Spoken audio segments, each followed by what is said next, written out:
शिवतनयवरिष्ठं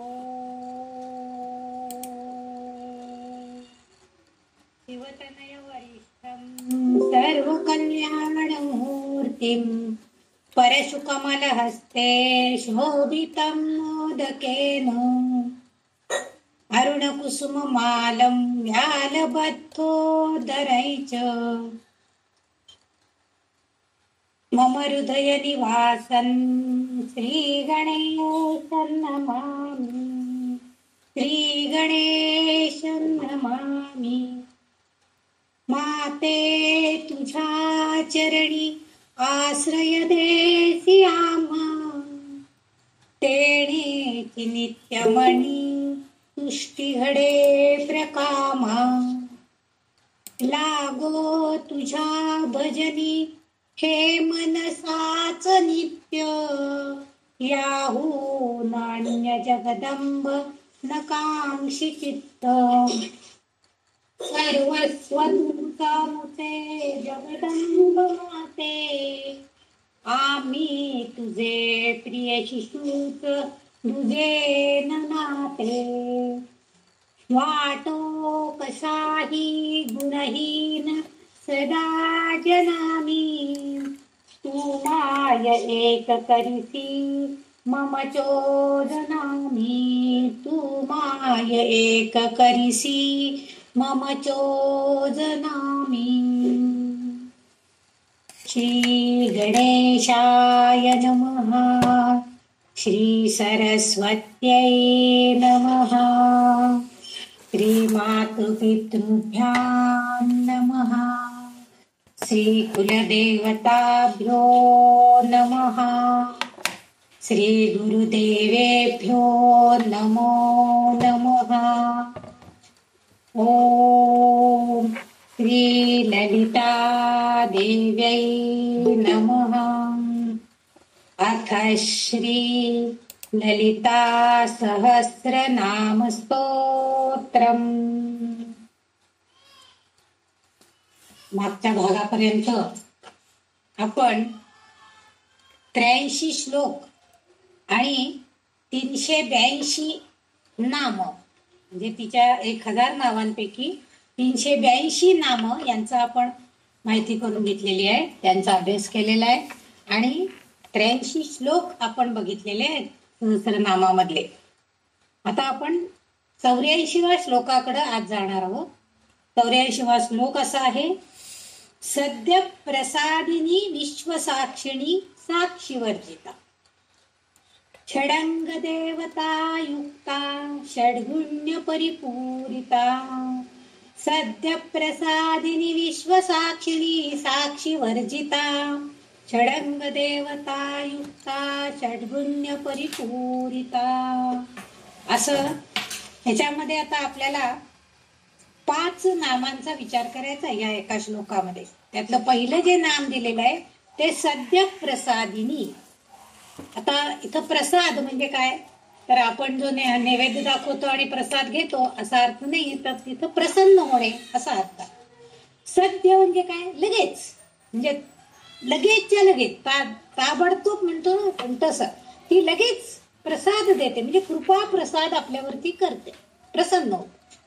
जे साधक या ललिता देवीला अंतर्मनात शोधतात, अंतर्मनामध्ये म्हणजे आतमध्ये आपल्या ललिता देवी स्थानपन्न आहे ह्याचा जे शोध घेतात त्यांच्यासाठी ती लगेच कृपा करते. कारण तिची आराधना जी आहे ती योग्य प्रकारे तेव्हाच होते की जेव्हा तिला आपण अंतर्मनामध्ये स्थानापन्न करतो. याच्यासाठी एक उत्तम उदाहरण म्हणजे, आता आत्ताच्या काळामध्ये काय प्रश्न नाहीये विशेष त्याचा, परंतु पूर्वी जेव्हा एखाद्या तरुण मुलींची लग्न ठरायची आणि मग तो पती म्हणून एखादा म्हणजे पसंत केला जायचा, त्याच्याकडनं तिची पसंती, हिच्याकडनं त्याची पसंती, आणि मग त्या मुलीच्या मनामध्ये तो पती परमेश्वर, तो आपला नवरा आहे, तो आपला पती आहे, ही एक जी मूर्ती आहे ती तिच्या हृदयामध्ये असायची. त्यामुळं तेव्हापासून ती त्याला, म्हणजे अजून लग्न सुद्धा व्हायचं असायचं, पण तेव्हापासून ती त्याला आपला पती मानायची. अंतर्मनामध्ये तिने ते नातं फिक्स केलेलं असायचं. मग नंतर प्रत्यक्षात लग्न कार्य, नंतरचं त्यांचं व्यावहारिक आयुष्य, हे सगळं नंतरच्या गोष्टी असायच्या. पण तेव्हापासनं त्याची ओढ तिला लागलेली असायची. तसंच या ललिता मातेची अंतर्मनामध्ये ती आपल्या आहे याची ओढ आपल्याला लागलेली असते.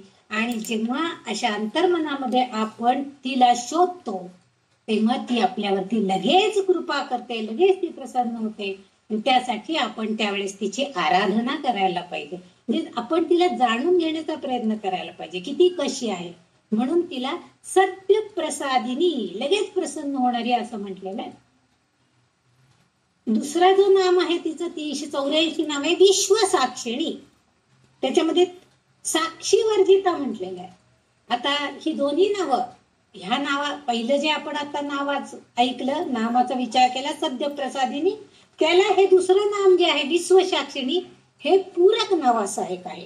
कारण एकमेकांना पूरक आहे. कारण या साक्षिणी असं जेव्हा ते म्हणतात तेव्हा विश्व निर्मितीच्या कार्यामध्ये ती शिवाबरोबर ती एकत्रितपणे कार्य करते. आपल्याला माहिती आहे मागच्या एका नामामध्ये आपण उल्लेख केलेला होता की प्रलयकाली जेव्हा ते म्हणजे सगळं विश्वाची नष्टता झालेली होती आणि त्यावेळेस विश्वाच्या निर्मितीमध्ये ती शिवाबरोबर एकत्रितपणे संयोग होते. कारण नाहीतर सगळेजण निद्रिस्त अवस्थेमध्ये होते. पण ही चेतनाशक्ती त्याच्यामध्ये जागृत झाली आणि त्यांनी विश्व निर्मिती घडवून आणलेली होती. आणि म्हणून जेव्हा विश्वनाश झाला पण ब्रह्मदेवानं विश्वनिर्मिती केला असं म्हणतात. पण या भगवतीनं त्या ब्रह्मदेवाला चेतनाशक्ती, म्हणजे चेतनाशक्ती म्हणजे ही आमची ललिता माता आहे आणि ती चेतनाशक्ती त्याला ते चेतना देते आणि हे कार्य घडवून आणते. म्हणूनच तिला इथं विश्वनिर्मितीच्या, विश्वरचनेच्या मध्ये साक्षिणी असं म्हटलेलं. म्हणजे प्रत्यक्षात ती काही करत नाहीये, ती तिथं असती साक्षी रूपानं, तिथं ती आहे पण ती प्रत्यक्ष दिसत नाही. आपल्याला असं दिसतं की ब्रह्मदेवच सगळ्या विश्वनिर्मितीचं कार्य करतो. म्हणजे म्हणून तिला साक्षी वर्जिता असं म्हटलेलं आहे. म्हणजे त्या ठिकाणी ती साक्षीला आहे पण प्रत्यक्षात ती दिसत नाहीये आपल्याला. म्हणजे म्हणून तिला साक्षी वर्जिता म्हटलेलं आहे. म्हणजे साक्षीला नाहीये असा अर्थ नाहीये, तर खरं तर ती साक्षीला आहे पण ती आपल्याला दिसत नाहीये. प्रत्यक्षात ती तिथं आहे. म्हणजे तिथं नाही पण आणि तिथं आहे पण, अशा अवस्थेमध्ये म्हणजे प्रत्यक्ष कृती करते पण त्यापासून ती अलिप्त राहते. म्हणजेच ती वर्जिता आहे, म्हणजे त्यापासून दूर राहते. पण तीच स्वतः विश्वनिर्मितीच्या रचनेमध्ये सहभागी आहे. पण ती स्वतःही काही करत नाहीये असं दिसतंय. कारण आपल्या ज्या इतर मंत्रिणी नंतर वाराही यासारख्या रूपांकडून आपल्याला तिच्या या संपूर्ण कार्यामध्ये असं दिसलेलं आहे की तिने आपण स्वतः काही करत नाही पण ह्या शक्तींना चेतना आपल्याकडची देते आणि त्यांच्याकडून कार्य करून घेते. म्हणूनच तिला कोणी पाहू शकत नाही पण ती त्यात सहभागी आहे, असतेच. पण अप्रत्यक्षरित्या अलिप्तपणे साक्षी म्हणून कार्य करते. पण तिला प्रत्यक्ष तिथं नसल्यामुळे ती साक्षी वर्जित आहे, अलिप्त आहे असं म्हटलं जातं. म्हणून हे वाग्देवींनी हे नाव इथं दिलेलं आहे. म्हणजे पहिल्या ह्याच्यामध्ये ती लगेच कृपा करते. विश्वाच्या कल्याणात जेव्हा घडतंय त्यावेळेस ती आपल्या अंतर्मनामध्ये आपण तिला ओळखतो, तिची आराधना केली ती प्रसन्न होणार आहे. पण ती प्रसन्न होताना ती चेतना शक्ती जी आहे ती ही ललिता माता देणार आहे. आणि मग आपल्याला असं दिसतंय की आपल्याला विश्वरूपामध्ये जो भगवंत आहे तो आपल्यावरती कृपा करतो असं आपल्याला वाटत असतं. पण प्रत्यक्षात हीच माता आपल्यावर सुद्धा कृपा करत असते आणि तेच ह्या वाग्देवींना अभिप्रेत आहे. म्हणून त्यांनी हे नाव इथं दिलेलं आहे. पुढचं जे नाम आहे ते आहे षडंग देवता युक्ता. आता येथे नामामध्ये हे लक्षात घेणं आपल्याला गरजेचं आहे की या ललिता देवीचं वर्णन, तिचे गुण, तिचे वर्णन किंवा तिचा प्रकाश स्वरूप नसलेले ब्रह्म किंवा शिवाबरोबरचं तिचं विमर्श रूप अशा दोन्ही रूपात ती कार्यरत असते. पण तिला सगुण रूप पण आहे आणि निर्गुण रूप पण प्राप्त होते. म्हणजे सगुण रूपामध्ये म्हणजे तिची मूर्ती स्थापना करतो आपण, तिला अनेक बाहू देतो, तिच्या हातामध्ये काय काय देतो. आपण जेव्हा ध्यानाचं श्लोक अभ्यास केला किंवा तिचे पहिले जे 20-25 श्लोक आहेत त्याच्यामध्ये तिचं रूप कसं आहे ते आपण अभ्यास केला होता. तर त्याच्यामध्ये आपल्याला तिचं रूप दाखवलेलं आहे, सगुण रूप. आपल्या डोळ्यासमोर तिची आकृती उभी राहते, परंतु ती निर्गुण रूपामध्ये सुद्धा ती आहे, ती कार्य करते. म्हणजे आपण जेव्हा तिचं पठण करतो, तिचं पूजन करतो, सॉरी पठण नाही करत, तिचं पूजन करतो, तेव्हा आपण मंत्र पठण करतो. कसलं पठण करतो? मंत्र पठण. कोणतं? आता ललिता सहस्रनाम स्तोत्राचं पठण आपण करतो, आणि हे करत असताना आपण आपल्या 6 अंग, आपल्या शरीराची जी 6 अंग, आपण षडंग न्यास म्हणून आपण जेव्हा रुद्र शिकलो तेव्हा आपण शिकलेलो होतो की षडंग न्यास. षड अंग म्हणजे 6 अंगांनी न्यास करायचा, म्हणजे तिला आवाहन करायचंय की तू या प्रत्येक भागांनी युक्त, प्रत्येक मंत्राचा भाग हा एक एक देवतेच्या नावाखाली आलेला आहे, त्याच्या नियंत्रणाखाली असतो. म्हणून आपण काय करतो? षडंग न्यास करतो, म्हणजे त्या त्या देवतेला आवाहन करतो की मी आता तुझं पठण करते, रुद्र पठण करते, ललिता सहस्त्र नाम स्तोत्र पठण करते, तर तू इथं ये, असं आपल्याला त्याला आवाहन करायचं असतं. म्हणजे आपल्या शरीराच्या विशिष्ट भागांना आपण स्पर्श करतो. आपण शिखाये वशाट असं म्हणतो, अस्त्राये फट असं, म्हणजे हे जे षडंग न्यासामध्ये आपण जे करतो, किंवा करतल करपृष्ठाभ्याम नमः वगैरे असे जे आहेत, म्हणजे त्या त्या भागांना आपण शरीराच्या आपल्याच अवयवांना आपण स्पर्श करत असतो, त्या त्या भागांना स्पर्श करत असतो आणि त्या त्या देवतेंना आवाहन करतो. हृदय, डोकं, केसांचा डोक्यावरील, आता आपल्या स्त्रियांना काही चेंडी नसेल, पण केसांचा मुख्य भाग, वरचा चेंडीचा भाग म्हणजे डोक्यावरचा भाग, नंतर हात, डोळे आणि इतर शस्त्रास्त्र, म्हणजे पठणापूर्वी शरीराच्या प्रत्येक भागाला आपण बोटांनी स्पर्श करतो, आणि आपल्या शरीरात स्थित असलेल्या, आपल्या शरीरामध्ये ह्या सगळ्या देवता आहेत, आणि त्या सगळ्या देवतांना आपण स्पर्श करून त्यांची पूजा करतो. थोडक्यात म्हणजे षडंग न्यास म्हणजे काय? त्यांना आवाहन करतो, त्यांचं पूजन करतो, आणि हे सर्व बाह्य पूजनाला अनुसरून आहे. म्हणजे प्रत्यक्ष बाह्य पूजन करताना म्हणजे आपण बाहेरच्या बाहेर हात नेत्राय वचाट म्हणतो, डोळ्यांना हात लावतो, हे जे आहे करतल करपृष्ठाभ्याम म्हणतो, म्हणजे हातांना, आपल्या म्हणजे हातांना स्पर्श करतो, पाठीमागच्या हाताला स्पर्श करतो, म्हणजे हे जे सगळं आहे हे आपण त्या त्या देवतेला, देवतांच्या शरीरामध्ये असणाऱ्या त्या ठिकाणी असणाऱ्या देवतेची. येथे आता आणखीन एक गोष्ट, आता इथे षडंग देवता युक्ता असं नाव दिलेलं आहे, म्हणजे ह्या सगळ्या 6 देवता जिथं ज्या ज्या आहेत, जिथं जिथं आपण म्हणतोय त्या सगळ्यांनी युक्त ती आहे, म्हणजे त्या सगळ्या तिच्यामध्ये आहेत. आता आणखीन एक गोष्ट आपल्याला लक्षात घ्यायची की या शक्ती माते बरोबर सहाय्य करणारा जो शिवशंकर आहे तोही 6 सहाय्यक आहे, सर्वात्मक पिता म्हणून तो आहे, तोही काही गुणांनी युक्त आहे. मग तो म्हणजे सर्व ज्ञान, पूर्णता, चैतन्याची सर्वोच्च पातळी असणारा, स्वतंत्र असणारा, शाश्वत शक्ती असणारा आणि अनंत ब्रह्माचे गुण असणारा असा आहे.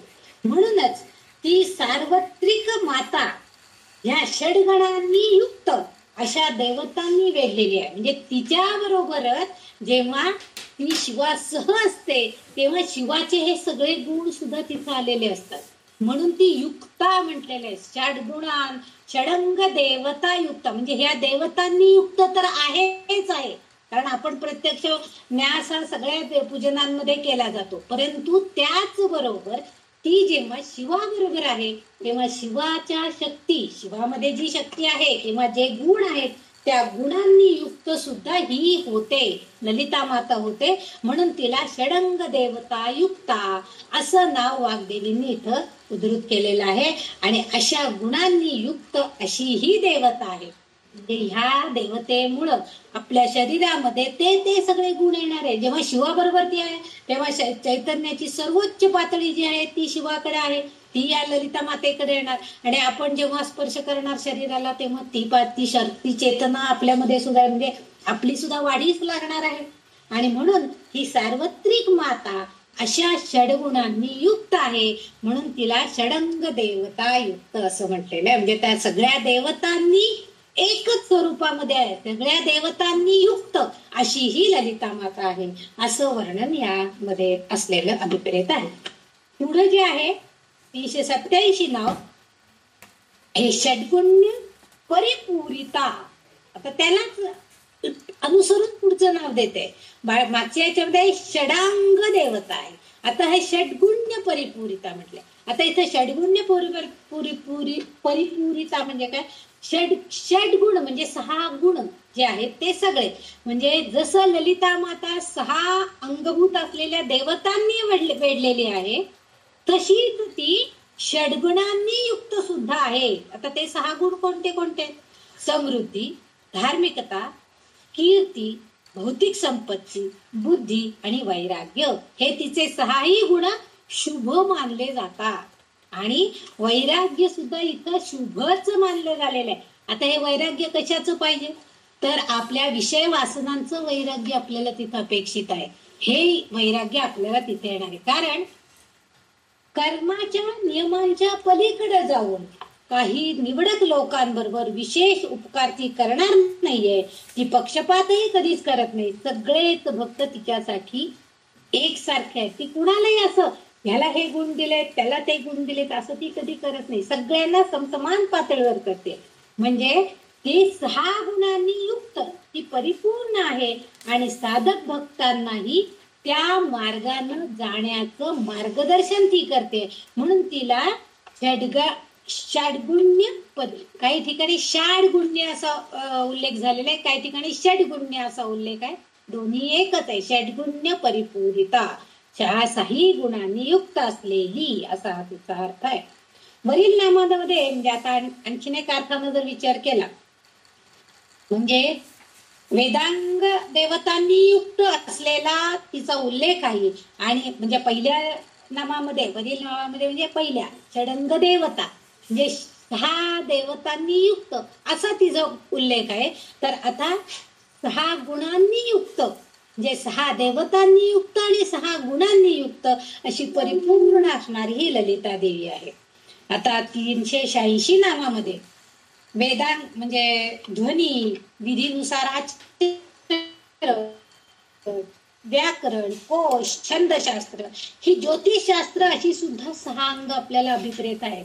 म्हणजे ह्या 386 जे नाव आपण बघितलं षडंग देवता युक्ता, त्याच्यामध्ये ह्या वेदांमध्ये असणारी जी अंग आहेत त्यांनी सुद्धा ती युक्त आहे असाही एक अर्थ त्याच्यामध्ये अभिप्रेत आहे. आणि त्या सर्व 6 शास्त्र आणि 6 म्हणजे 6 वेद देवता आणि 6 गुण यांनी परिपूर्ण अशी ही देवता आहे. आणि साधक भक्तांनी त्या सर्व गुणांनी युक्त व्हावं अशी तिची अपेक्षा आहे. आणि त्यासाठी ती आपल्याला मार्गदर्शन करणारी अशी ही ललिता देवी आहे. असं तिथं या 2 नामांमध्ये आपण तिथं नामाचा विचार केलेला आहे. आता पुढचा श्लोक, इथं हा श्लोक संपतोय. 84वा श्लोक आपल्याला संपलेला दिसतोय. आता 85वा जो श्लोक आहे त्याचा अभ्यास करताना आपल्याला नित्य क्लिन्ना निरुपमा निर्वाण सुखदायिनी नित्य षोडशिका रूपा श्रीकंठार्ध शरीरिणी. आता इथं नित्य पहिला जो शब्द आहे नित्य क्लिन्ना. नित्य म्हणजे सदैव, नेहमी, कायम. आपण म्हणतो ना नित्योपासना म्हणजे नित्य, रोज नैमित्तिक उपासना पाहिजे. आपण आता जो भगवद्गीतेची उपासना करतोय नित्य, रोज 4 महिने चातुर्मास आमची ही नित्योपासना आहे की 1 अध्याय वाचन, ही नित्योपासना झाली. म्हणजे नित्य, नेहमी, कायमच करायचंय ते आपल्या या 4 महिन्याच्या काळामध्ये. क्लिन्ना म्हणजे काय? तर इथं क्लिन्ना म्हणजे दयाळू स्वभाव आहे. तिचा दयाळू स्वभाव आहे. 326वं जे नाम आपण बघितलं तिथं त्याला करुणा रस सागर असं नाव दिलंय. या नावाचा विस्तार म्हणजे हे नित्य क्लिन्ना असं हे जे नाव दिलेलं आहे ह्याचाच विस्तार इथं आपल्याला झालेला दिसतोय.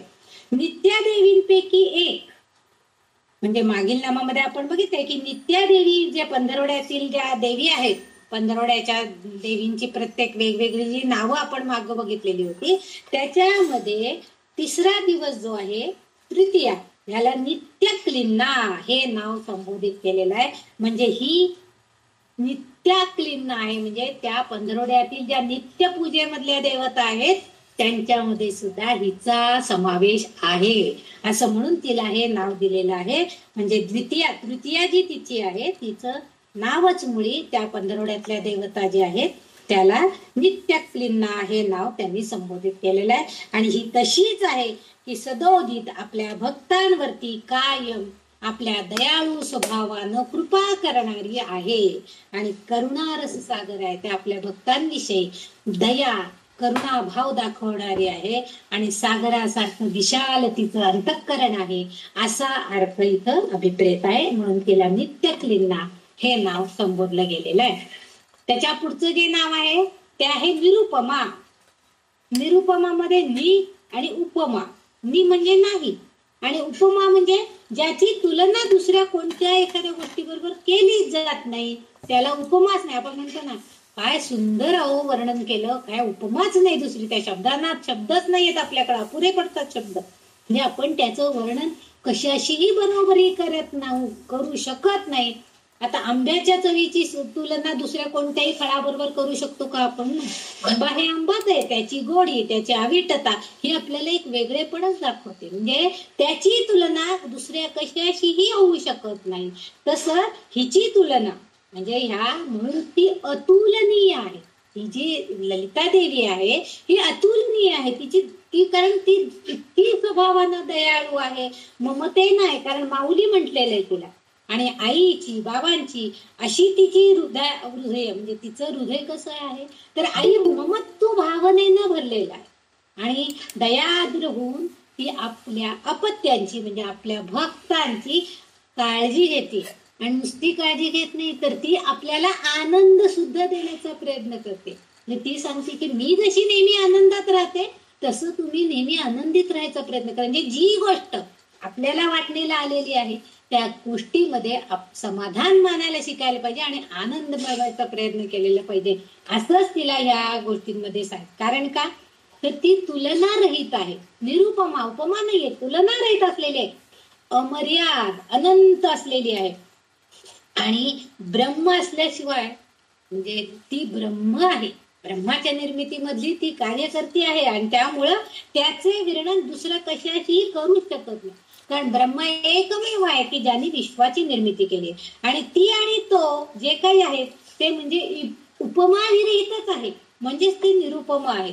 जे त्याला उपमाच दुसरी देता नाही कारण त्यांच्याकडनंच एकमेव विश्वाची निर्मिती करू शकतो. आपण बघतो की आता आपण पुष्कळ प्रयत्न करतो की पाण्याची निर्मिती करायची. पुष्कळ प्रयत्न झाले, H2O एकत्र केले, पण त्यामधनं पाणी निर्माण करण्याची ताकद कुणाकडे नाही. पाऊस नाही पडला तर आपल्या तोंडचं पाणी पडतो. पण ही जी गोष्ट आहे हे कुणी निर्माण करू. पण विश्वनिर्मितीमध्ये ही ललितांबिका आणि तो ब्रह्म जो आहे, ब्रह्मस्वरूपिणी ती आहे आणि तो ब्रह्म जो आहे ते दोन्हीच हे कार्य करू शकतात आणि विश्वाची निर्मिती होते. आणि म्हणून तिची उपमा दुसऱ्या कोणाला देता येणार नाही, म्हणून ती निरुपमा आहे. आता या निरुपमा या संकल्पनेबाबत एक कथा आहे.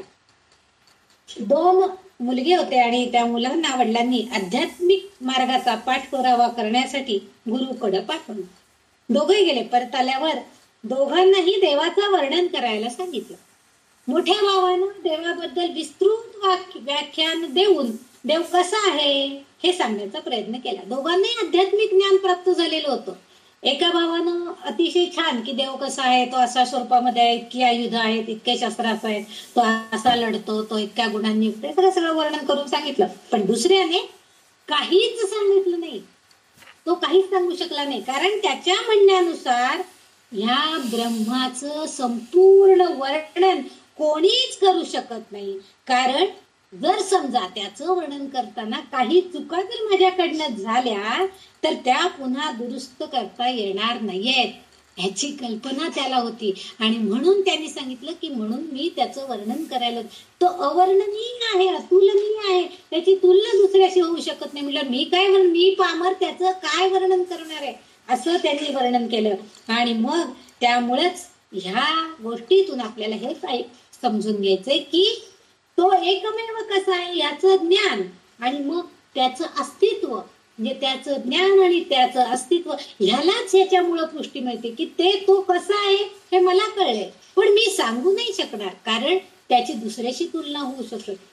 त्याचं अस्तित्व आहे ह्याचीच फक्त पुष्टी मिळते की तो आहे, ह्याचीच आपल्याला एकदा जाणीव होती. परवा वैशालीताईंनी गोष्ट सांगितली की तो आहे, त्या खुर्चीवर बसून तो रोज ती व्यक्ती, तो वृद्ध माणूस त्याच्याशी रोज गप्पा मारत होता. याचा अर्थ तो आहे, पण त्याची अस्तित्व फक्त त्यांना जाणवत होतं, पण ते दुसऱ्याला कसं तो दाखवू शकणार होता? नाही, लेकीला सुद्धा तो दाखवू शकला नाही. ह्यामध्ये हीच गोष्ट इथं आपल्याला लक्षात घ्यायची की भक्तांनी सर्वांगांनी तिला जाणून घ्यायचा प्रयत्न करायचा, आणि तेच त्या मुलीनं केलं. त्या गोष्टीमध्ये सुद्धा ती मुलगी त्या संतांना विचारायला गेली, त्या साधूंना विचारायला गेली की काय असं माझे वडील त्या खुर्चीवर मान टाकून का बरं त्यांचा मृत्यू झाला, काय झालं? आपण डॉक्टरने विचारतो, त्यांचं तोंड उघडं राहिलं, त्यांचे डोळे उघडे राहिले, मरत्या काळाला काय होतं आपल्याला काय माहित नसतं. परंतु तिने त्यांना विचारलं की त्यांनी मान टाकली होती खुर्चीवरती, का बरं? आणि हे जे जाणून घ्यायचं तिने प्रयत्न केला, आणि तिला त्यांनी सांगितलं की अगं तिथं रोज तिच्या सानिध्यामध्ये तुझ्या वडिलांच्या तो रोज होता भगवंत, तसं इथं सुद्धा ती आपल्या सानिध्यात सदैव आहे, फक्त आपण तिला जाणून घेण्याचा प्रयत्न केला पाहिजे. आणि त्यामुळं तिचं रूप कसं आहे ते आपल्याला कळेल, फक्त आपण ते सांगू शकणार नाही, त्याची अनुभूती आपण घ्यायची. यासाठी तिची आराधना करणं अतिशय गरजेचं आहे. आणि म्हणून तिचं नाव इथं निरुपमा, अतुलनीय, अवर्णनीय, ज्याची उपमा दुसऱ्या कशाशी करता येणार नाही, तुलना कशाशी करता येणार नाही, अशी ती आहे, असं या वाग्देवीने इथं तिचं हे नाव ठेवलेलं आहे. आपणही तिच्या त्या निरुपम अशा जे रूप आहे त्याचा अभ्यास करण्याचा जास्तीत जास्त प्रयत्न करायचा आहे. आणि ती कुठं आहे तर अंतर्मनामध्ये आहे. आपल्या मागच्या एका नामामध्ये आपण म्हटले ती अंतर्मनामध्ये आहे. तिला जाणून घेण्याचा आपण जास्तीत जास्त प्रयत्न करायचा आहे. आणि इथंच हे जे 85वा श्लोक आहे हा इथं संपतोय. अजून पुढचं जे नाव आहे 85व्या श्लोकचं पहिलं चरण संपतंय. पुढचा जो शब्द आहे निर्वाण सुखदायिनी, पुढचं नाम तिचं जे आहे निर्वाण सुखदायिनी, 390 नंबरचं नाव आहे. आता आपण 500 कडे जात आहोत, 390 म्हणजे आता आणखीन एक 10 नावं झाली की आपण 400 नावं तिचे अभ्यासलेले आहेत. निर्वाण सुखदायिनी, इथं निर अधिक वाण अधिक सुख अधिक दायिनी असे 4 शब्द आपण वेगवेगळे केले. आता निर म्हणजे काय तर मुक्त, निर म्हणजे मुक्त, वाण म्हणजे आपलं शरीर, आणि सुख म्हणजे काय आपल्याला मिळते, आणि दायिनी सुख म्हणजे मुक्ती देणारी, मुक्तीदायिनी म्हणजे आपल्या शरीराला मुक्ती देणारी अशी सुखदायिनी ही ललितांबिका आहे. आणि आपल्याला तर आता ह्या आपण सगळे ज्येष्ठ जे आहोत त्यांना एकच अपेक्षा आहे की आपल्याला मोक्ष मिळावा, मुक्ती मिळावी, आणि त्यामुळे मुक्ती देणारी ही मुक्तीदायिनी आहे. म्हणून तिचं नाव त्यांनी निर्वाण सुख, निर्वाण आपण म्हणतो ना त्यांचं निर्वाण झालं म्हणजे काय झालं तर देह शरीर सोडून, म्हणजे देह संपलेला आहे, आत्मा शरीर सोडून गेलेला आहे, असं ते निर्वाण झालेलं आहे म्हणतो आपण. म्हणजे तिथून ते गेलेले निघून, परंतु ते होत असताना ती काय करते सुखदायिनी आहे, म्हणजे मुक्ती देणारी अशी आहे. म्हणजे जेव्हा आपलं मन शरीरापासून, आणि हे आपण जेव्हा जिवंत असतो आपला देहधारी असतो तेव्हा सुद्धा आपण हे अनुभवू शकतो. मन शरीरापासून मुक्त करायचं, आणि जेव्हा ते आनंदाकडे, म्हणजे आपल्या शरीराला होणारा त्रास त्या वेदनांचा आपण विचार करायचा नाही, फक्त आणि फक्त तिचाच विचार करायचा आहे. त्या चैतन्याची उच्च पातळी जर आपण गाठली तर आपल्याला नक्कीच आनंद मिळतो. आणि अशी अवस्था आली की आपल्या भौतिक शरीराचा आपल्याला विसर पडतो. कधी कधी आपला हात हालत नसतो, आपले पाय दुखत असतात. म्हणजे ह्याचं एक उत्तम उदाहरण म्हणजे आता वारीला जाणारे सगळे वारकरी खूप पाय दुखत असतात. वारीला जाणं इतकं सोपं नाही आहे. आपण 5-7 किलोमीटर जरी वारी करून आलो, 8-10 किलोमीटर, तरी सुद्धा संध्याकाळी बाई ग आता हे तेल चोळू का, आता शेकून घेऊ का चोळून घेऊ, अशी परिस्थिती आपली येते. पण इतके सतत 21 दिवस ते लोक चालत असतात. आणि जेव्हा त्या पांडुरंगाच्या पायावरती डोकं ठेवतात तेव्हा जी चैतन्य, जे आनंद त्यांना मिळतो, म्हणजे भौतिक शरीराचा संपूर्ण विसर पडतो आणि तो विठू आणि ते तादात्म्य पावतात. आणि तो जो आनंद आहे तो निर्णायक आनंद आहे. आणि ती पातळी आपण गाठायची. जे शारीरिक क्लेश त्यावेळेस जाणवत नाहीत ते विसर्जित होतात. म्हणजे त्या विठूच्या पायाची आपण आपल्या सगळ्या शारीरिक वेदना सोडून टाकतो, त्याच्या पुढे डोकं ठेवतो, नतमस्तक होतो आणि सांगतो की विठुराया आतापर्यंत मी आलो चालून, आता हे माझी सगळ्या वेदना तू घे आणि तुझा सगळा आनंद मला दे. हेच आपल्याला त्याच्याकडनं अपेक्षित असतं. तसं जे मिळतं ते काय आहे तर शाश्वत आनंद आहे. ते जे वारकरी परत वारीमध्ये येणारे जे वारकरी आहेत ना, त्यांच्या चेहऱ्यावरचा आनंद बघा, अतिशय आनंदात असतात. कारण वारी पूर्ण झालेली असते, विठुरायाचं दर्शन त्यांना झालेलं असतं. आणि त्यामुळं जे मागच्या एका नामामध्ये 381 382 नामांमध्ये सुद्धा त्या वाग्देवतांनी हेच सांगितलं की तिची पूजा अर्चन करणाऱ्यांना हा शाश्वत आनंद प्राप्त होतोय. आणि तोच आनंद याच अवस्थेमध्ये आपल्याला मिळणार असतो. ह्याच नावाचा सारखा अर्थ एकदा भगवद्गीतेमध्ये श्रीकृष्णाने 5व्या अध्यायात केलाय. त्यांनी भगवद्गीतेमध्ये 25व्या श्लोकामध्ये 5व्या अध्यायाच्या ऋषी मुनींना ब्रह्मनिर्वाण रूप मोक्ष मिळतो असे सांगितले. कारण त्यांच्या ठिकाणी असलेली सर्व संशयाची भूते, पापांची भूते नाहीशी झालेली असतात आणि अशा आत्मसंयमी योगी ऋषी मुनींनाच मोक्ष मिळतो. 5व्या अध्यायामध्ये कर्मसन्यास योग सांगितलेला आहे आणि त्याच्यामध्ये तो सांगतोय की ज्याला ज्ञान मिळते, ज्यांनी योगाचा अभ्यास केलेला आहे, तीच लोक ह्या सगळी संशयाची भूत जी आहेत, म्हणजे आपल्या ज्या सगळे विषय वासना जे त्या सगळ्या नष्ट होऊन जातात आणि ही भूत नाहीशी झाली की आपोआप तो आत्मसंयमी योग होतो. आत्मसंयमी असा तो योगी मनुष्य होतो, ऋषी मुनी होतात आणि त्यांना मोक्ष मिळतो. त्याच्याच पुढचा जो श्लोक आहे त्याच्यामध्ये भगवंत पुढे सांगताय की काम क्रोध यांनी षड्रूपांनी सुद्धा आपण रहित होतो. असे ज्याचे चित्त झाले आहे त्याला आत्मज्ञान प्राप्त होते, आत्मज्ञान संपादन करता येते आणि अशा संन्यासी साधू लोकांना मोक्ष प्राप्ती सन्निधच असते.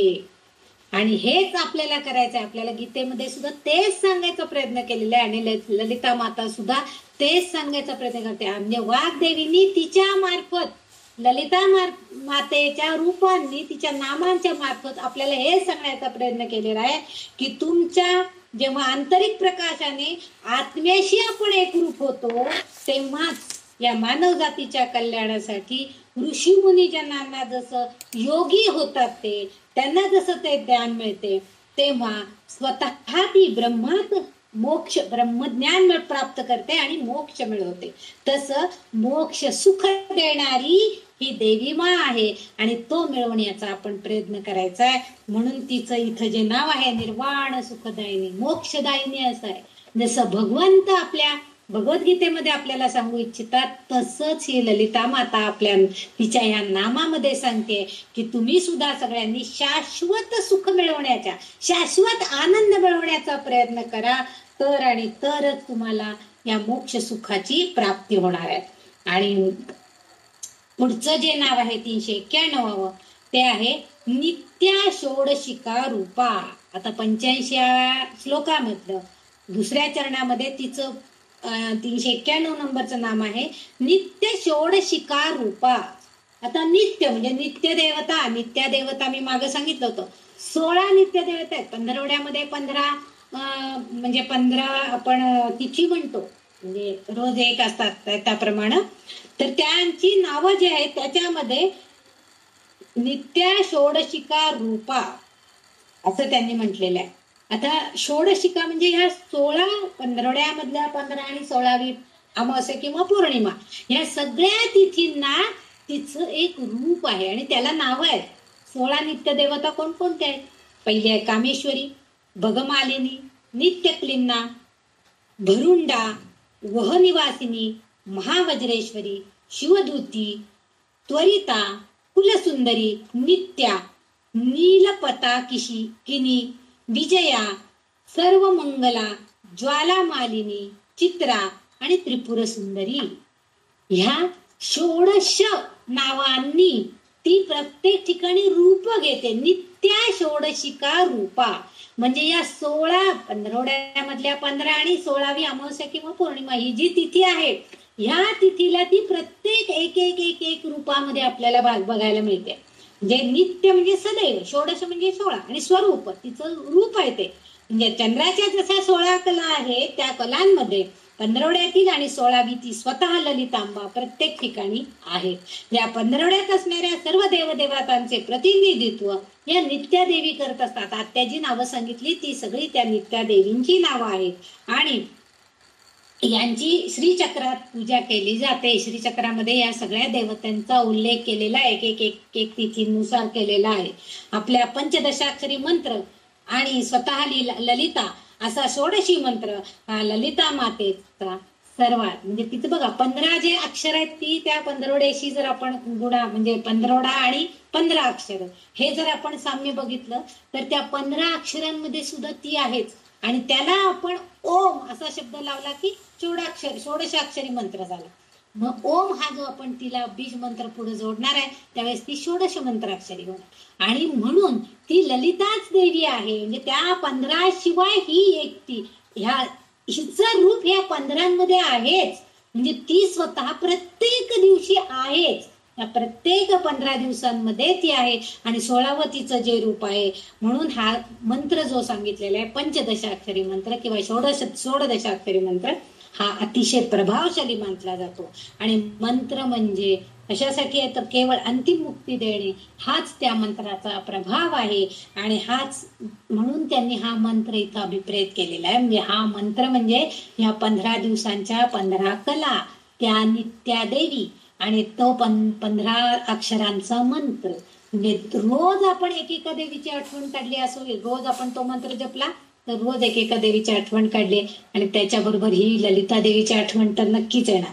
षोडशीचा आणखीन एक अर्थ इथं अभिप्रेत आहे. म्हणजे षोडशी म्हणजे इथं ललितांबिका असाच अर्थ आहे, पण षोडशी म्हणजे आणखीन एक अर्थ आहे. त्याला अग्निष्टोम असं नावाचा एक प्रकारचं यज्ञ. षोडशी म्हणजे अग्निष्टोम यज्ञ असा एक अर्थ आहे. म्हणजे यात अग्निविधी म्हणजे यज्ञ म्हटला की होम म्हटला, यज्ञ म्हटला की त्याच्यामध्ये अग्नी हा अभिप्रेत आहे. पण ह्या यज्ञाला वेगवेगळी नावं असतात. तसं अग्निष्टोम यंत्र नावाचा एक प्रकारचा यज्ञ राहतो आणि याच्यामध्ये अग्नी हा जो विधी आहे त्यात पवित्र अग्निकर्ता असतो. म्हणजे त्याच्यामध्ये अग्नी हा पवित्र आहे आणि तो अग्नीच त्या यज्ञाचा कर्ता असतो म्हणून त्याला अग्निष्टोम यज्ञ असं म्हटलेलं आहे. पूर्वी चर्चा केलेल्या हजारो अग्निविधींच्या चर्चा करण्यापेक्षा म्हणजे तिचे अनेक प्रकारचे यज्ञ आपण करतो.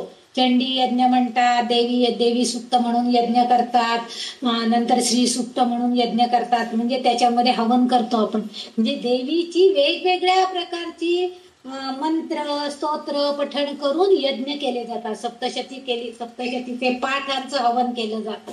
हे सगळं आपण करतो. पण इतक्या सगळ्या प्रकारचे यज्ञ करून अग्नीच्या द्वारे त्याच्यामध्ये हवन करायचं त्याच्याऐवजी तिच्या 16 मंत्राचे जर आपण पठण केले तर ते सगळ्यात जास्त हितावह आहे. कारण चंद्राच्या कृष्ण पक्षामध्ये ही ललितांबिका सूर्यमंडळात असते आणि शुक्ल पक्षामध्ये ती तेजस्वी पंधरवड्यात म्हणजे चंद्रमंडळात असते. यानुसार 16 आणि पंचदशी मंत्राचे पठण करावे म्हणजे मंत्रसिद्धी प्राप्त होते. आणि म्हणजे इथं नित्य षोडशिका रूप ही सगळ्या रूपांमध्ये आहे.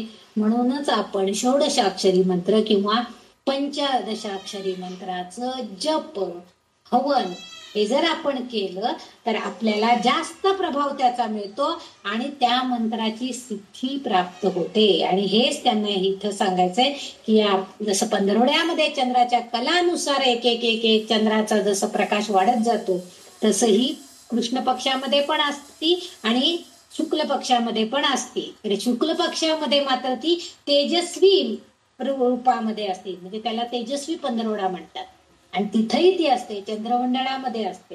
म्हणजे अशा तऱ्हेनं ती प्रत्येक ठिकाणी आहे असं थोडक्यात अर्थ आपण लक्षात घ्यायचं की ती सगळीकडे आहे, व्यापून उरलेली आहे, सर्व व्यापी माता आहे. आणि त्यामुळं तिचा जो सिद्ध मंत्र आहे त्या मंत्राचा आपण नक्कीच अभ्यास करायचा आहे. तो मंत्र आपण जप पठण करायचं आहे. या रविवारी जेव्हा आपण एखादा मंत्राचं पठण करतो. मी मागच्या खेपेला आपल्या सद्गुरूंच्या नामाचं पठण करायचं असं सांगितलेलं होतं. तर या रविवारचं पठण मी आत्ताच सांगून ठेवते की निदान कमीत कमी 1 माळ ह्या मंत्राचं पठण म्हणजे जप आपण करायचं आहे. सगळ्यांसाठी ही सूचना आहे. मी त्या दिवशी परत देईनच, पण तरी सुद्धा आत्ताच सांगितलेलं असलं म्हणजे तुम्ही थोड्या 4 वेळा तो मंत्र ज्यांनी अजून विशेष वाचला नसेल त्यांनी वाचून ठेवा. आणि सोपा आहे. 1-4 वेळा आपल्या मुखातून गेला तर आपोआप आपले ते शब्द आपल्या मुखामध्ये बसतात.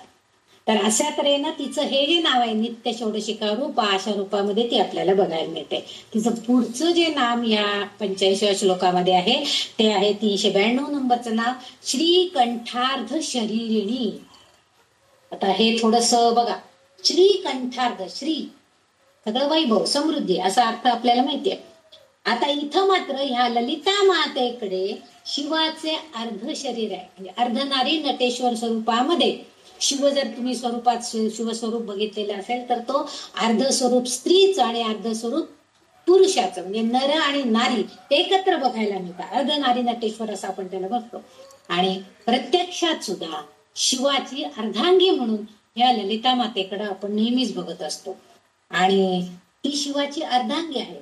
आणि इथं त्यांना असा अर्थ अभिप्रेत आहे की संस्कृतचे पहिले अद्याक्षर ध्वनी ओ, ओ हा जो अक्षर आहे, आपण जेव्हा देवी भागवतचा अभ्यास करतोय किंवा रेखाताई आपल्याला जेव्हा सांगत असतात तर त्याच्यामध्ये त्या माणसाला, म्हणजे ती जी व्यक्ती आहे तो राजा आहे कोणतरी, तर त्याला काही बाकी उच्चार करता येत नव्हता, पण तो नुसता ऊ ऊ ऊ असा काहीतरी उच्चार करतो. परंतु ते एक बीजाक्षर मंत्र होता आणि त्याच्या उच्चारणानं ती देवी त्याला प्रसन्न झाली असा अर्थ अभिप्रेत आहे.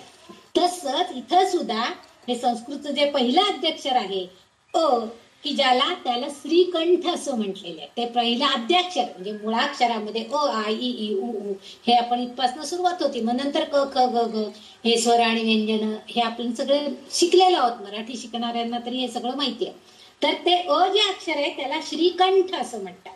आणि आपल्या संभाषणामध्ये बोलण्यामध्ये आपण परापश्यंती वैखरी रूपामध्ये ही जी वर्णमाला आहे, म्हणजे अ आ इ उ हे स्वर्ण, हे स्वर आणि व्यंजन क ख ग ह्या सगळ्याचा उपयोग आपण बोलण्यामध्ये करत असतो. कोणताही शब्द न वापरता आपण करू शकू का? नाही. आता मुद्दाम जर आपल्याला काही कळू नाही वाटत असेल तर आपण एकच वर्णमालेतला अक्षर घेतो. चला तू, चला मी असं वगैरे आपण ची भाषा, रची भाषा अशी वापरतात बघा. लहान मुलांना फार मजा वाटते असं अशा भाषेमध्ये आपण जर काही बोललो त्यांच्याशी तर. म्हणजे ही जी आहे ना हे, पण त्या वर्णमालेतल्या त्या अक्षरांचा उपयोग आपल्याला करून घ्यावाच लागतो. मग ते आपण आपल्या वाणीतून उच्चारतो. म्हणजे वैखरी रूपामध्ये आपण ती वर्णमाला उच्चारण करतो. त्यातलं जे पहिलं अक्षर आहे ते अर्धवर्णमाला मानली जाते. म्हणजे संपूर्ण एक वर्णमाला अ या अक्षराने मानली जाते. म्हणूनच तिला श्रीकंठार्ध असं म्हटलेलं आहे. अर्ध, श्रीकंठार्ध, अर्ध म्हणजे अर्धी, म्हणजे नुसतं अ अक्षरामध्ये सुद्धा संपूर्ण वर्णमालेतील अर्धी शक्ती आलेली आहे असं त्यांना सांगायचे आहे. ध्वनी रूपामध्ये तिला शरीरिणी असं म्हणतात. म्हणजे ध्वनी रूपामध्ये जर आपण ते असा शब्दाचा उच्चार केला तर तो एक प्रकारचा, किंवा त्या अ ला जरा वाढल तर आपण ओम उच्चाराकडे जातो. म्हणजे हे जे आहे हे सगळं त्या वर्णमालेचं कौतुक आहे. आणि त्यामुळं त्या श्रीकंठार्ध असणारा तो अ अक्षर आहे वर्णमालेतला, त्याला श्रीकंठार्ध शरीरिणी, म्हणजे तिच्या स्वरूपामध्ये, तिच्या रूपामध्ये, तिच्या शरीरामध्ये ही परापश्यंती मध्यमा वैखरी ही वाणी जशी वास केलेली आहे तसंच हे सुद्धा श्रीकंठार्ध तिच्या कंठामध्ये ही वर्णमाला सुद्धा आलेली आहे, तिच्या शरीरामध्ये आहे. त्यामुळे तिला ध्वनी रूपामध्ये ती श्रीकंठार्ध शरीरिणी असं तिचं स्वरूप या वाग्देवींनी इथं आपल्याला सांगण्याचा प्रयत्न केलाय. म्हणून तिला तसं म्हणतात श्रीकंठार्ध शरीरिणी. त्याच्या पुढचा जो श्लोक आहे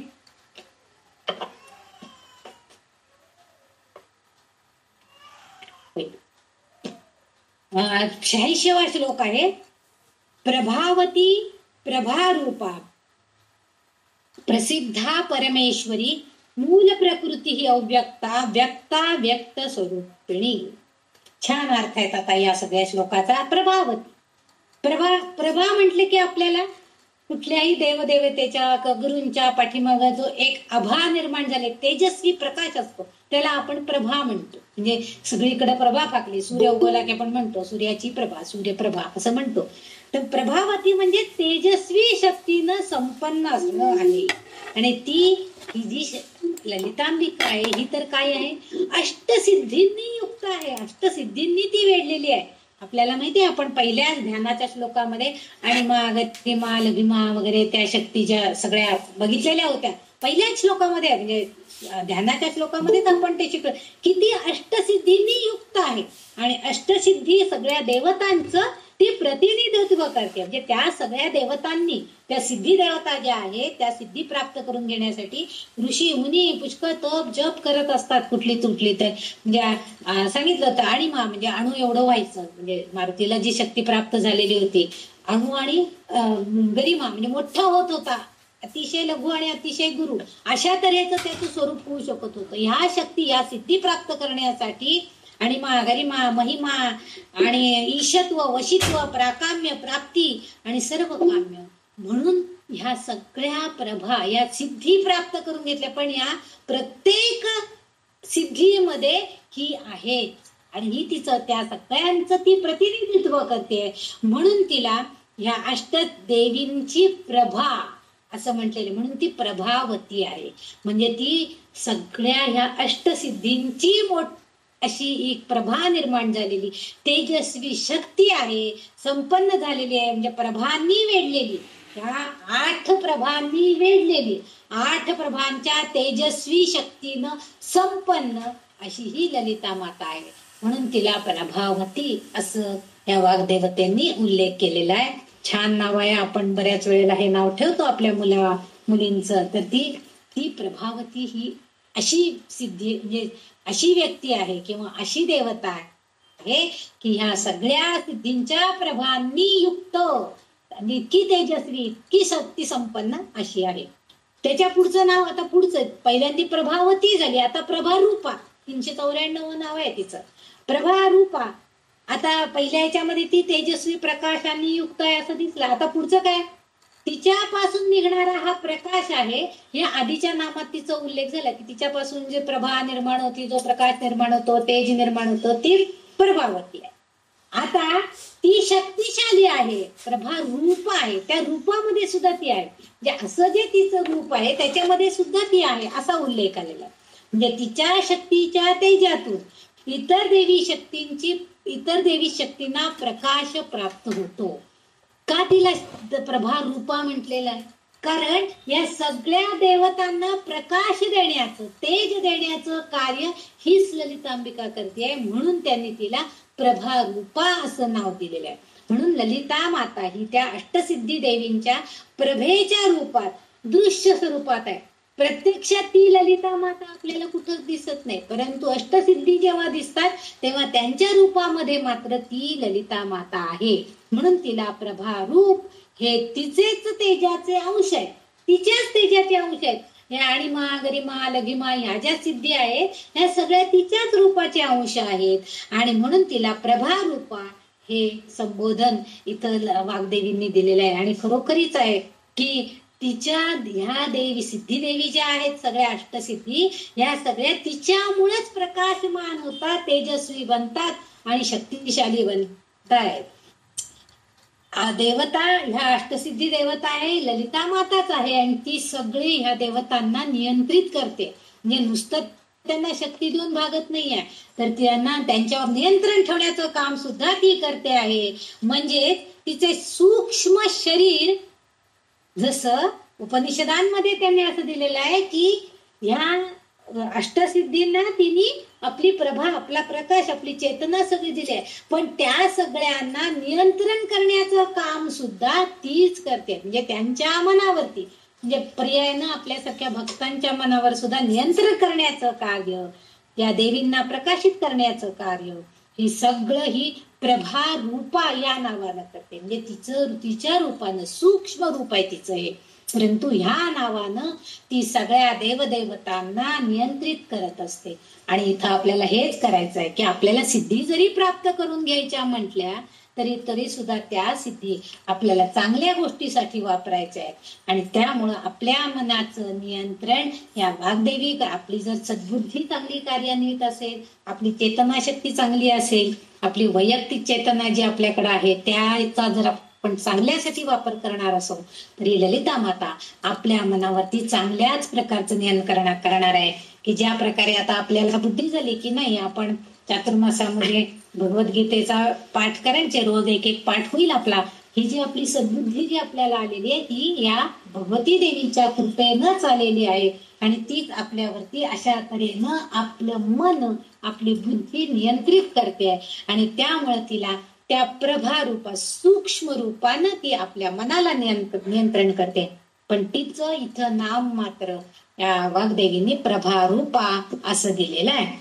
पुढचं जे तिचं नाव आहे प्रसिद्धा. बघा सगळी नावं तिची अगदी छान, आपल्याला सगळ्यांना माहिती आहे. प्रसिद्ध, आता प्रसिद्ध म्हणजे काय तर आपण म्हणतो प्रसिद्ध ठिकाण आहे, सगळ्यांना माहित असलं पुणे, तिथे काय एवढे पुण्याची प्रसिद्धी आहे.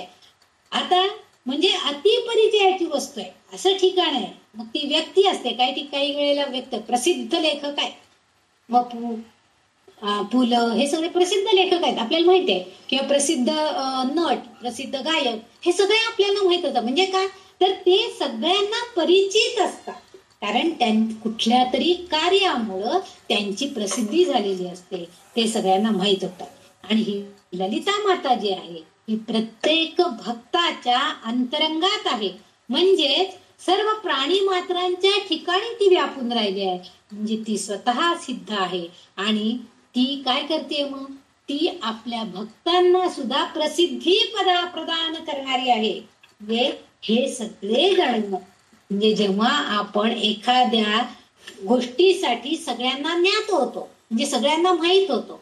आता आपल्याला आता साधंच उदाहरण घ्यायचं झालं तर आपल्याकडं आता संध्याताई 2-3 वर्षापासून आपल्याला माहिती आहे, 2-3 वर्ष झाली, आपण मी तरी त्यांना 3 वर्ष झाले ओळखते. 3-4 वर्षापासून त्याच्या अगोदर त्यांची काही माहिती होती का? नाही. त्या कुठं हैदराबादला होत्या, मला काही माहिती पण नव्हतं. किंवा मी पुण्यात होते, मी पण तुम्हाला काही माहित नव्हते. परंतु भक्त म्हणून, ललिता मातेचे भक्त म्हणून जेव्हा आपल्या अंतरंगामध्ये तिने वास केला तेव्हा ती प्रत्येक प्राणी मात्रामध्ये आहे, तुमच्यामध्ये आहे, माझ्यामध्ये आहे. आणि अशा ठिकाणी ती व्यापून राहिल्यावर ती काय करते, ती स्वतः तर सिद्ध आहेच आणि ती आपल्या भक्तांना सुद्धा सिद्ध करण्याचा प्रयत्न करते. म्हणजे ती आपल्याला बुद्धी देते, चांगलं कार्य करण्याची मार्ग सांगते. म्हणूनच 20 वर्ष संध्याताई आपल्याला ललिता सहस्रनाम कुंकुमार्चन करा, पाठ करा असं सगळ्यांना सांगतायत. म्हणजेच काय तर ते प्रसिद्धी प्रदान करणार. आणि मग आपोआपच काय झालं की ललितेचा जो तुमचा ग्रुप आहे तो कुणी स्थापन केला तर संध्याताईंनी केलाय. म्हणजे ही जी प्रसिद्धी आहे ही प्रसिद्धी प्रदान करणारी कोण आहे तर ही प्रसिद्धा म्हणजे ही ललिता देवी आहे. म्हणजे ही आपल्याला चांगल्या गोष्टीसाठी दायिनी आहे, प्रसिद्ध करणारी आहे. आणि म्हणून तिला कारण ती सर्व चराचरामध्ये व्यापून उरलेली आहे, ती स्वतः सिद्ध आहे आणि इतरांनाही सिद्धी देते किंवा प्रदान करते, प्रसिद्धी प्रदान करते. म्हणजे म्हणूनच तिचं नाव प्रसिद्धा असं केलेलं आहे. जे थोडी सगळ्यांना ज्ञात होतं युट्यूबच्या मार्गानं किंवा आपल्या या म्हणजे मोबाईलच्या मार्गानं. आता आपल्या सगळ्यांना माहित झाले की कोण आहे तर आपल्या या ग्रुपच्या ज्ञानाची देवाणघेवाणमध्ये आहे किंवा भगवद्गीतेच्या ग्रुपवरती आपल्याला माहित होतं की हा संध्याताई आहे, त्या सगळे सांगत असतात, चांगलं सांगतात, आपल्याला ज्ञान मिळते. ही सगळी आपोआपच ही तिची कृपा आहे. कारण ती स्वतःसारखं इतरांना करायला बघते. म्हणून तिच्या अंतरंगामध्ये ती प्रत्येक भक्ताच्या, आपण जर तिचं तेवढं जर लीन दीन होणारं भक्त असू, शरणागत असलेला भक्त असू तर ती आपल्याला हे निश्चितच प्रदान करणार आहे. आणि तशी म्हणून तिचं इथं वाग्देवींनी प्रसिद्धा असं नाव उल्लेख केलेला आहे. पुढचं जे नाव आहे 396 नंबर नाव तर परमेश्वरी. आता आपण तर परमेश्वर नेहमीच म्हणतो परमेश्वराची कृपा, परमेश्वरी लीला असे शब्द आपण नेहमी वापरत असतो. म्हणजे काय, परमेश्वर कोण आहे, श्रेष्ठ स्वामी, आणि परमेश्वरी श्रेष्ठ स्वामिनी. साधा सोपा सरळ शब्दात अर्थ आहे. ही परमेश्वरी शक्ती आहे. म्हणजेच काय आहे, ईश्वरी शक्ती. आपण म्हणतो ना, एखाद्या व्यक्तीचं जर काही निधन झालं तर आपण काय म्हणतो, ईश्वरेच्छा. दुसरं काय, ईश्वरेच्छा भली असे, असं आपण एक वाक्य लिहून त्यांना पाठवतो की बाबा ईश्वरीच्या इच्छेपुढे आपलं काही चालणार नाहीये, त्या भगवंताची इच्छा आहे तशी, असं आपण सांगतो. म्हणजे ही परमेश्वरी जी शक्ती आहे तीच सगळ्याचं शासक म्हणून आहे. जी ईश्वरी शक्ती जी आहे ती सगळं शासक, म्हणजे सगळं जे चालवणार, राज्य चालवणारी ती कोण आहे, ती शासक शक्ती आहे. आणि ती स्वतः ललितांबिका आहे, ती सिद्ध शक्ती आहे. आणि म्हणूनच, आणि दुसरी गोष्ट काय आहे तर ती परमशिवाची अर्धांगिनी पत्नी आहे. आणि म्हणूनच तिला सक्षम असणारी परमेश्वरी शक्ती, प्रशासक असा तिचा उल्लेख या ठिकाणी परमेश्वरी या नामामध्ये वाग्देवींनी केलेला आहे. म्हणजे एक चांगला शासक, करता, शासन करता असा तिचा उल्लेख, म्हणजे ती परमेश्वरी आहे असा उल्लेख. पहिल्या सुद्धा आपल्या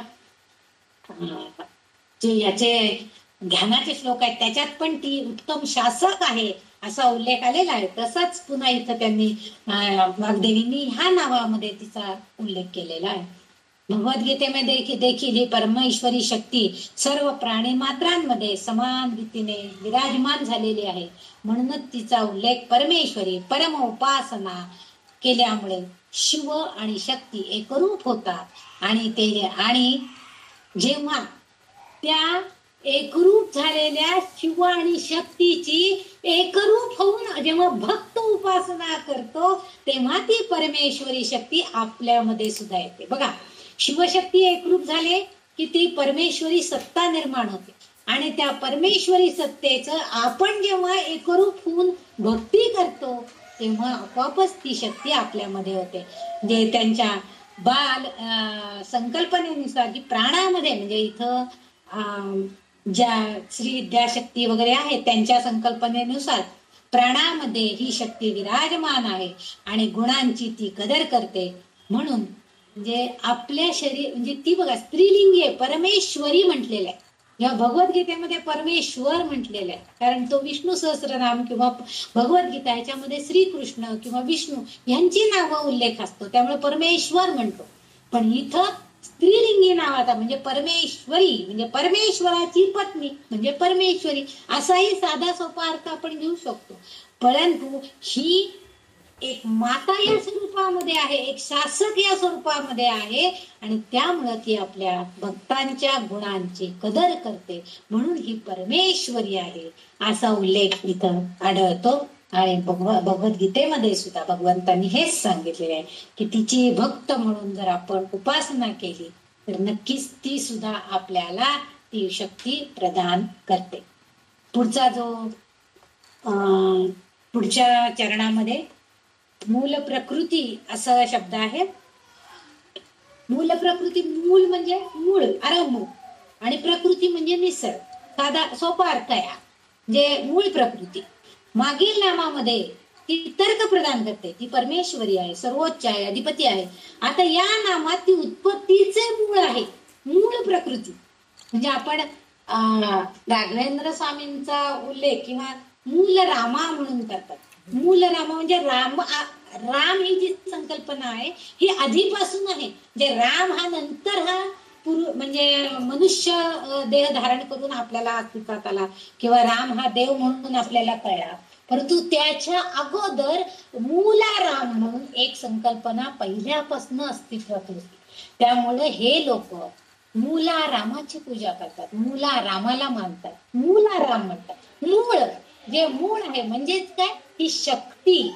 मूळाराम म्हणजे मूळ शक्ती जी आहे तिची, म्हणजे प्रकृती, निसर्ग, माया हे सगळं जे आहे हे सगळं मूळ आहे, आरंभ आहे तो. आणि त्या नामामध्ये आणि सृष्टी निर्मिती जेव्हा झाली त्याच्यामध्ये मन, बुद्धी, आत्मा, अहंकार यांचा संयोग झाला आणि प्रकृती म्हणजे निसर्गाची निर्मिती झाली. आणि ह्याच दैवी शक्तीला म्हणजे आपल्या मनाच्या बुद्धीच्या अहंकाराने आत्म्याने या सगळ्याचा संयोग जेव्हा झाला तेव्हा निसर्गाची निर्मिती झाली आणि त्याला मूळ प्रकृती असं म्हणतात. म्हणून ती ब्रह्माचा अंश आहे. म्हणजे ब्रह्माने जेव्हा प्रकृती निर्माण केली, ही सृष्टी निर्माण केली, तर त्याच्यामध्ये मूळ अंश कुणाचा आहे, तर ह्या ललितांबिकेचा आहे. म्हणजे ललिता मातेच्या शक्तीमुळेच ब्रह्म हा निर्माण करता ही सृष्टी टिकवण्यासाठी, ब्रह्माने सृष्टी निर्माण केली पण ती टिकवण्यासाठी त्याला तिच्यावर मोठ्या प्रमाणावर अवलंबून राहावं लागतंय.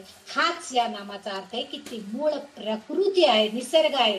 कारण तिच्यामुळे आपण म्हणतो ना की प्रकृतीनुसार स्त्रीच फक्त दुसऱ्या देहाला जन्म देऊ शकते.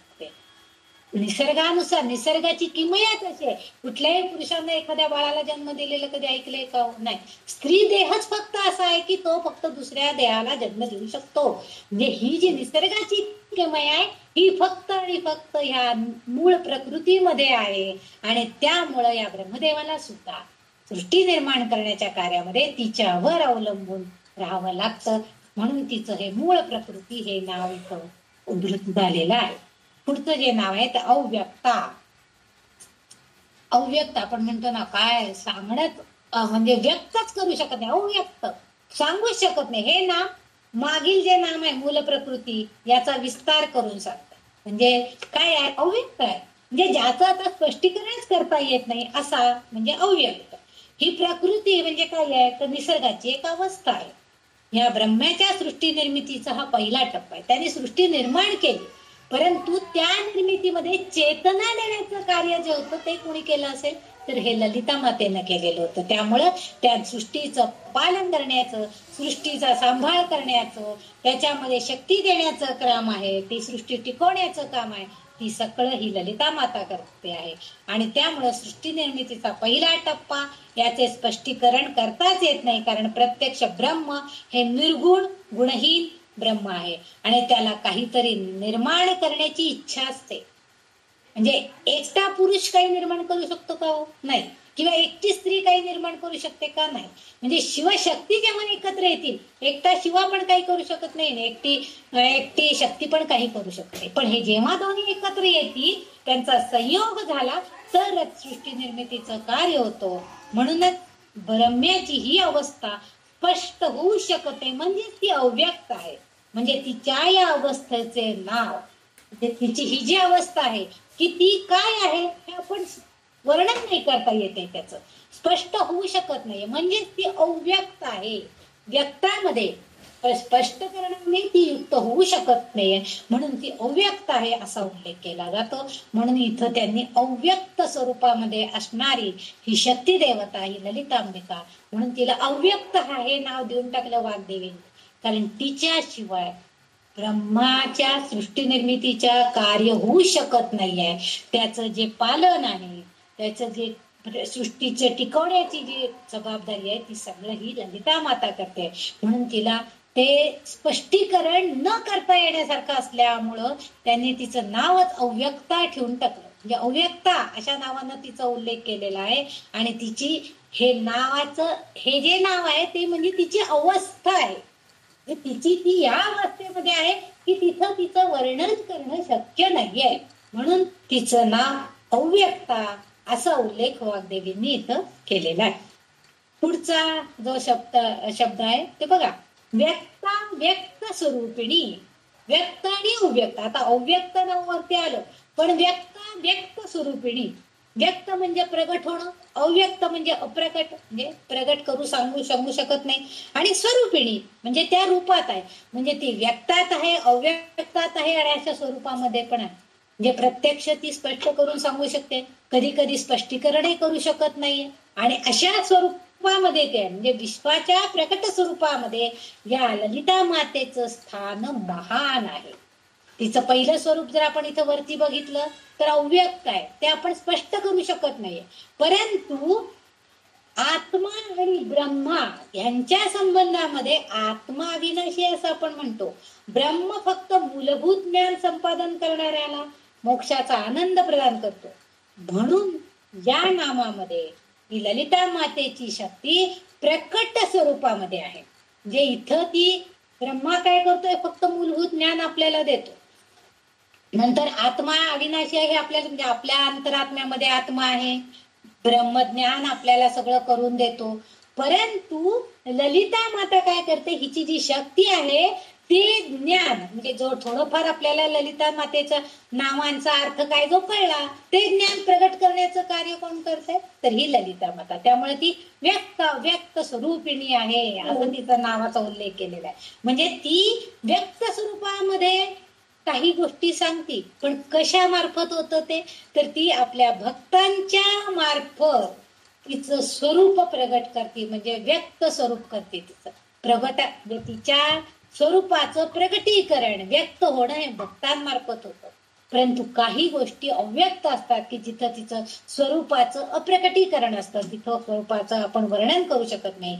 आणि म्हणून या मातेची शक्ती प्रगट स्वरूपात आहे, ती आपल्या भक्तांच्या स्वरूपामध्ये आहे. आणि म्हणूनच इथं त्या वाग्देवींनी व्यक्त स्वरूपिणी असा तिचा उल्लेख केला. म्हणजे तिचं स्वरूप व्यक्त ही आहे आणि अव्यक्त ही आहे. परंतु ती जेव्हा भक्तांच्या हृदयामध्ये आत्म्यामध्ये येते तेव्हा ब्रह्मा फक्त ज्ञान देईल, पण त्या ज्ञानाला ही मातेची शक्ती जेव्हा चेतना देते तेव्हा मात्र आपण शाश्वत आनंद मिळवू शकतो, मुक्ती मिळवू शकतो. आणि हा शाश्वत आनंद देण्याचं काम ही ललिता माता करते. म्हणून तिचा व्यक्त अव्यक्त स्वरूपिणी अशा रूपामध्ये हा उल्लेख इथं आलेला आहे. आणि इथं हा 86वा श्लोक संपतोय. आपण आतापर्यंत 399 नावांचा विचार केलेला आहे. आज आपण इथेच थांबणार आहोत. बाकीचे तुमच्या उद्या बघूया. उद्या ही मी असेन बहुतेक, असले तरी अगदी 1 तास कदाचित असू शकेल. मी तसं मेसेज देईन असेल तर, नाहीतर मग संध्याताई आपल्याला मार्गदर्शन करतील. आज इथंच थांबते. जय जगदंब, जय जगदंब, जय जगदंब.